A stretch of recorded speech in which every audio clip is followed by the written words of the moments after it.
I was very nervous to boot up Monster Hunter Rise. And you might say, Zach, you should be excited for this, but I was nervous because I had such high hopes. Like, this game can do wonders, right? Monster Hunter World was fantastic at expanding the player base for Monster Hunter, at introducing the franchise to so many new faces, at evolving the formula, and now we have the Switch exclusive MH, the game developed just for this system. Would it be a true evolutionary step, or would it feel stuck in the past, just gunked up by the low specs of this system? Well, today we're going to take a look together, my friends, explore the frame rate, the gameplay, the graphics, and the glory that is Monster Hunter Rise. What's going on, everybody? It's Zach from SwitchForce, and I'm super pleased, man.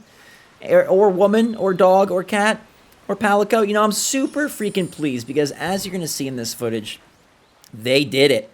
They delivered an expansive, beautiful, fun, and evolutionary Monster Hunter game. Rise feels like a true hybrid between the Monster Hunter we know on Nintendo platforms and what World brought to the table. And it looks so good. I am shocked that the Switch can do this. It really feels like Monster Hunter.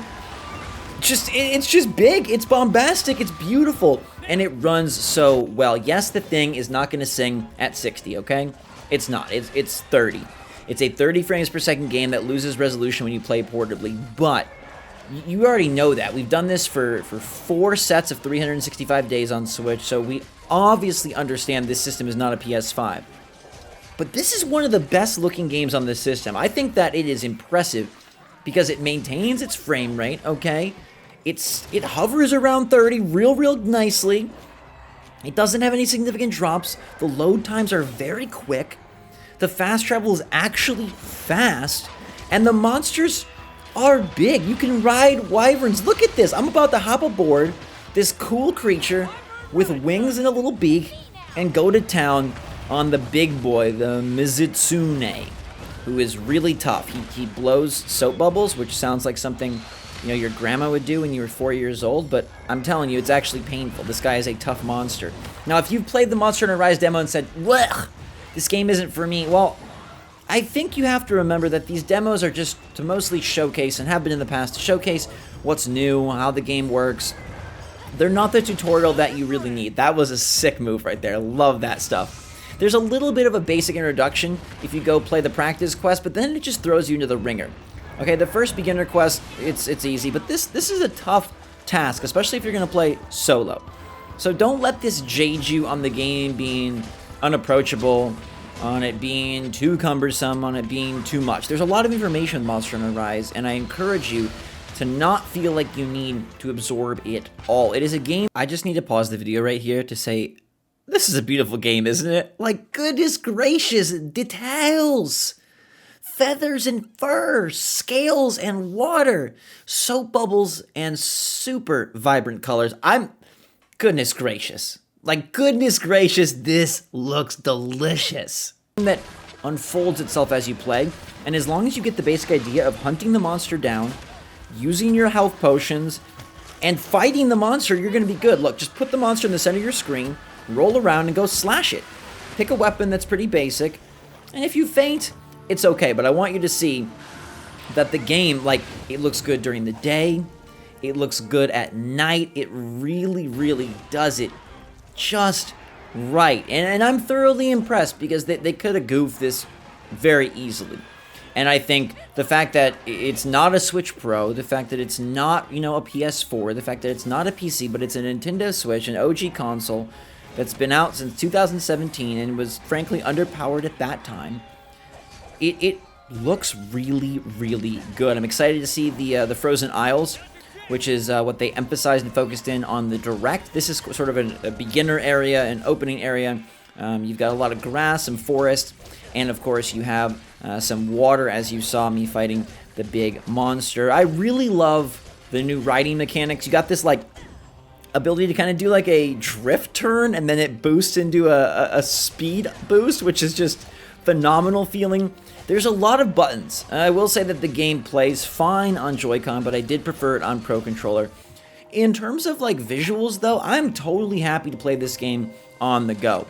Yes, it looks a little bit better on a monitor or on television, but it performs just great both ways, and it looks plenty fine on handheld mode to enjoy it that way. Like, this is the Monster Hunter experience that you hope for. That's the best thing I can tell you. If you are a fan of the franchise, if you have some experience with Generations Ultimate, you have some experience with World, like, this is so much more like World.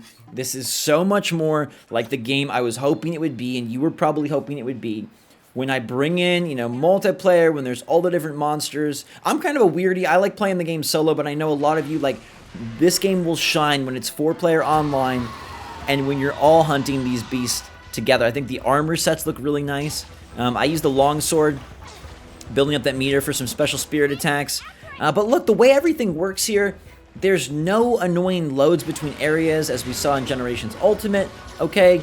The environments are much more dynamic, the scope is bigger, and they've introduced some great traversal via these wire bugs and obviously all the different riding that you think would really chow down on the frame rate, that would really negatively impact the performance, that would really kind of eat into what the Switch is capable of. But they found a way to be excellent despite the additions. Like, that's awesome. Like, there's more movement, more flexibility, and it looks better than I expected. Like, I am very, very, very impressed, Capcom.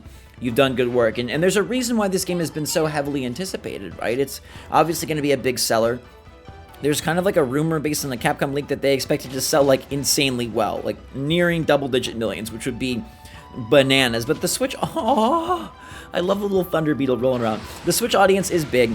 And obviously that Japanese audience where the Switch has just sold like crazy. I mean, it absolutely crushed every other console combined in 2020 over in the East.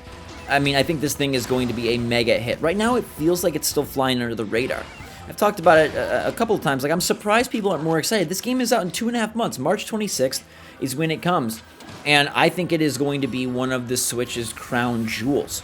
Like, of all their games. Not just from Capcom, not just, in this style. I'm talking about all games. Like, the way that you can flow between riding and hopping. Look at the detail. Like, this is native Switch gameplay right here. Nothing fancy has been done to it. And I think that the colors, the lighting, like, yeah, it's no Demon Souls, but this is so much better than Generations Ultimate, and it's so much better than I expected. So I'm very, very smitten right now with Monster Hunter Generations. I wish it was ready to play the whole dang thing. I had so much fun with this big battle. The new monsters look really great. The environmental variety, that was an issue I had with the first trailer. Where it was like, ooh, it kind of just looks like a boring brown and green forest. But we've already seen, like I mentioned, the Icy Isles.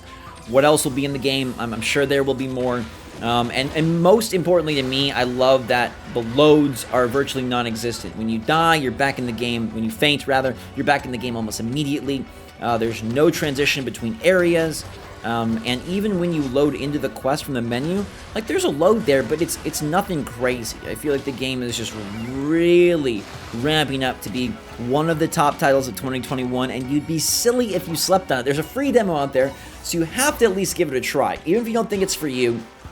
To be honest, I didn't think Monster Hunter was for me before World, and then I was like, oh my gosh, with a little bit of accessibility and those beautiful graphics that I saw on PS4, I'm really into this, and it can be so fun. I love games like Evolve. I love games that have big bosses and huge monsters, and this is just constantly fighting big boss after big boss. I mean, even look at the feathery hair on his tail, right?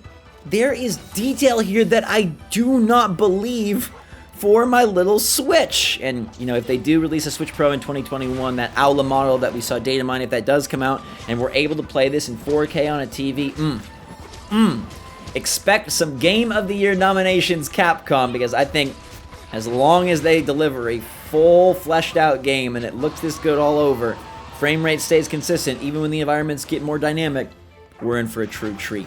That's Monster Hunter Rise, everybody. Let me know your take in the comments down below. Hit that like button if you enjoyed the video. Thank you so much to Gabe for capturing the frame rate analysis for me. I do appreciate that. And until next time, everybody, have a fantastic rest of your day. Enjoy your weekend. Stay safe, stay healthy, stay smart out there. Watch out for soap bubbles, man.